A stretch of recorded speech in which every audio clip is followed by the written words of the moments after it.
Our next guest is one of the greatest guys around. You know him from long-running TV shows like Taxi, my favorite, and Who's the Boss? He's also I know, he loves great too. He's also a talented musician and stage performer. He's written a new book called I'd Like to Apologize to Every Teacher I Ever Had. Please welcome to the show a legend. Here's Tony Danza, everybody.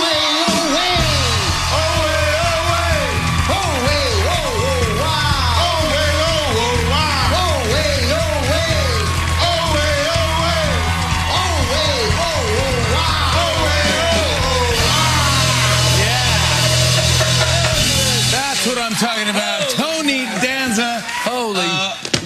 Thank you so much for coming on. Thank you for having me. I'm a giant fan of yours. Oh, thank you. I mean, what a career. You're a sitcom star, Broadway, musician, and now author. I'm an author. You're an author. How about that? Does that feel good? You're in the Library of Congress right now. I don't know if I'm that far, but I feel good about it. I wrote a book. That's the craziest thing. You know that book about writing? Yeah. First you fix the refrigerator. You know, you will do anything before you sit down and actually write. So pretty cool. Well, it's not easy to do. Not easy, but but this is a very interesting story. You kind of paused your career. Yeah. And you took was it a year off? Yeah, I took a year. I wanted actually to do more than that, but it's hard. After I got there after a year, I was like, yeah, it's enough. But you took a year off to go teach at a high school, public high school.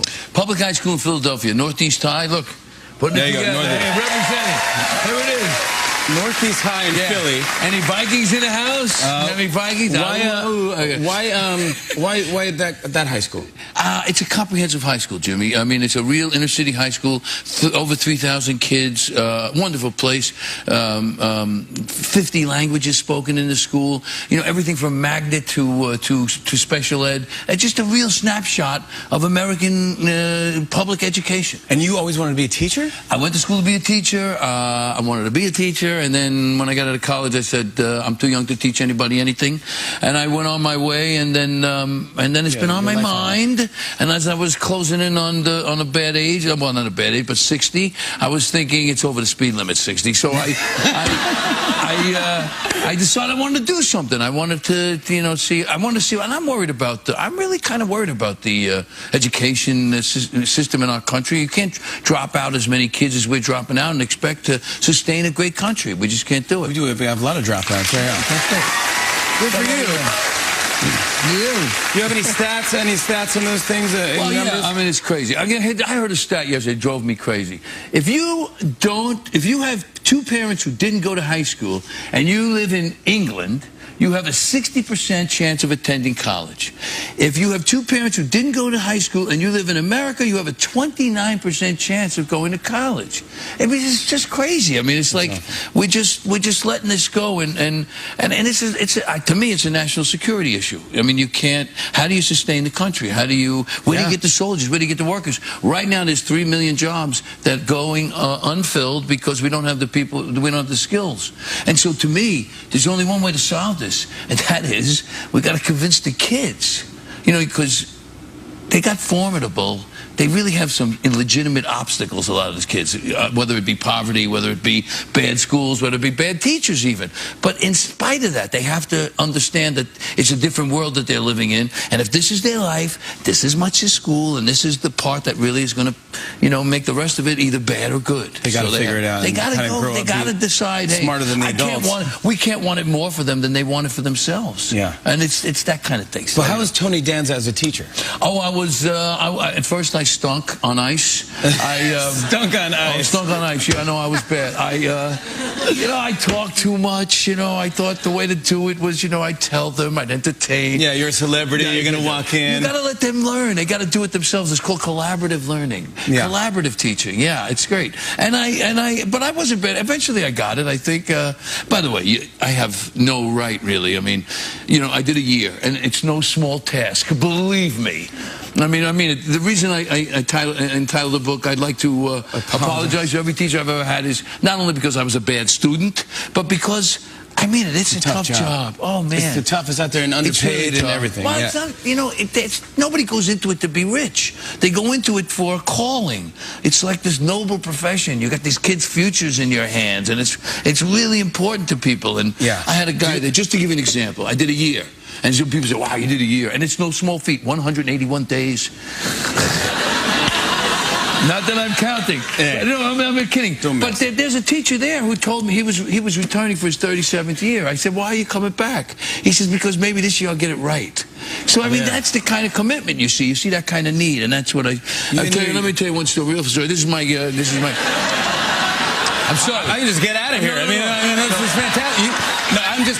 That's why I have a talk show so that people can talk. I love you. No, I thought you wanted me to talk. I do. That's why I have you on. Yes, please. Nobody wants to hear me talk. Trust me. Have you seen the monologue? Yeah. Oh, it's good today. Yeah. It's all right. This is the PSA I want to do. This is the PSA. So I gave one detention.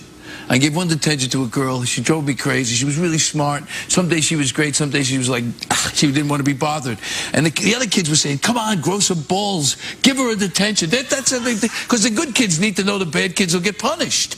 You know what I mean? Yeah. So I finally gave her a detention. And by the way, I didn't know that when I give a detention, I had to be there. It's the weirdest thing. I'm not kidding you. You gave yourself a detention. It's like, you know, I thought they went to some detention place. What do I know? So, like a bunker down under the high school. Yeah. So I met her. She came to the country in the morning, and I said to her, you know, I said, hey, Charmaine, how long do you think you're going to be in school? And she went, oh, forever. I said, no, Charmaine, here's your life. Here's your life. And you only get one life. Believe me, kids, you only get one life. And this much is school. And so if you don't want to be out here looking back like me saying, geez, I wish I would have done better. You know what I mean? So that's all it's about. You got to really change the mindset. I like that. That's exactly right. Now, you know I love you, and I was talking to you backstage, and I know you're a talented musician, and I just learned this. Don't say that in front of those guys. I know, I can't say it in front of the roof, but no, still. I found out that you played the ukulele. Yes, I do. So I brought a ukulele. And I was just wondering, come on, you want to do it? If you do it, I'll sing with you. Oh, well then. If you think something. Let's see. Is it in tune? Yeah, my dog has fleas. Yeah. This is actually a flea, a Jim Below flea. Okay, so how about that? 5'2", eyes are blue. Oh, what those blue eyes can do. Anybody seen my gal? Turn down hose, turn up nose, never had no other bows. Anybody seen my gal? Now if you run into type of two, covered in fur, diamond ring, all those things, bet you're laughing, is it her? Oh, could you go? Anybody seen my? You know this. Anybody seen my?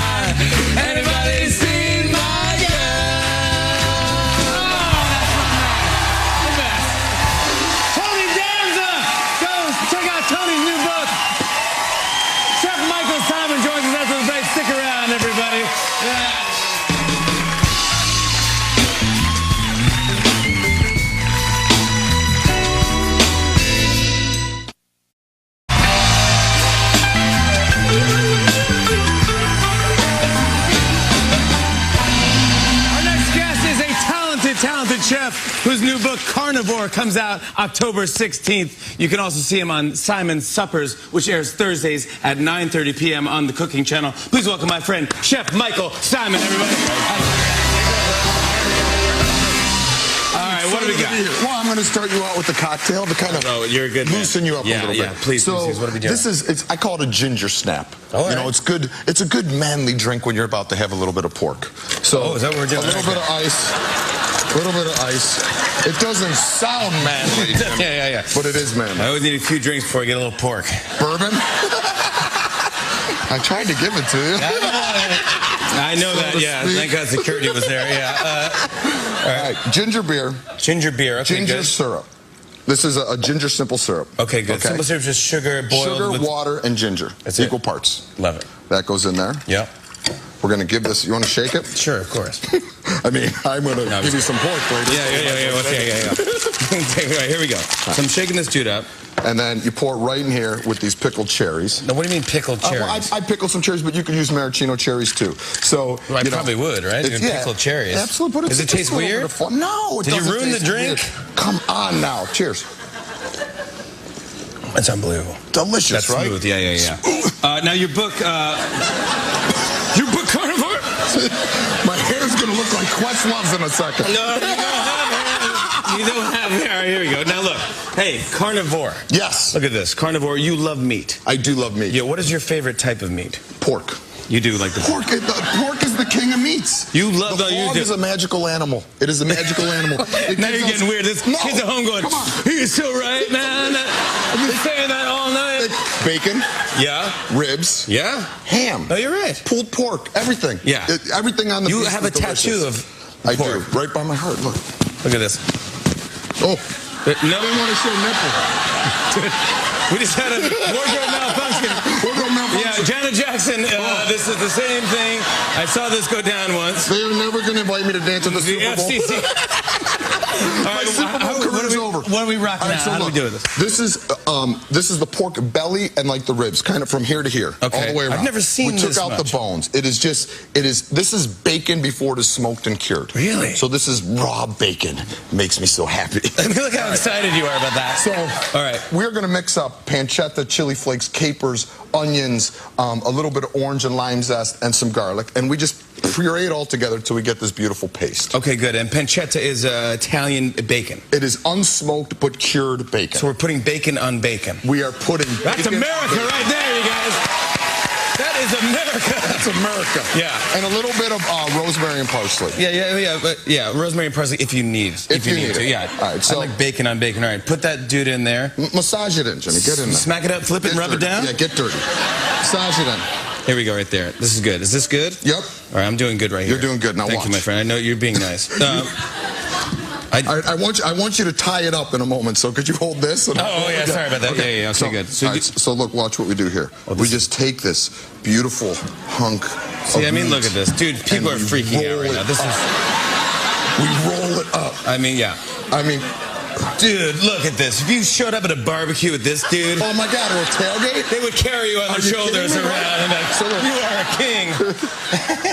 Have you ever tied up a piece of meat this large? Yeah.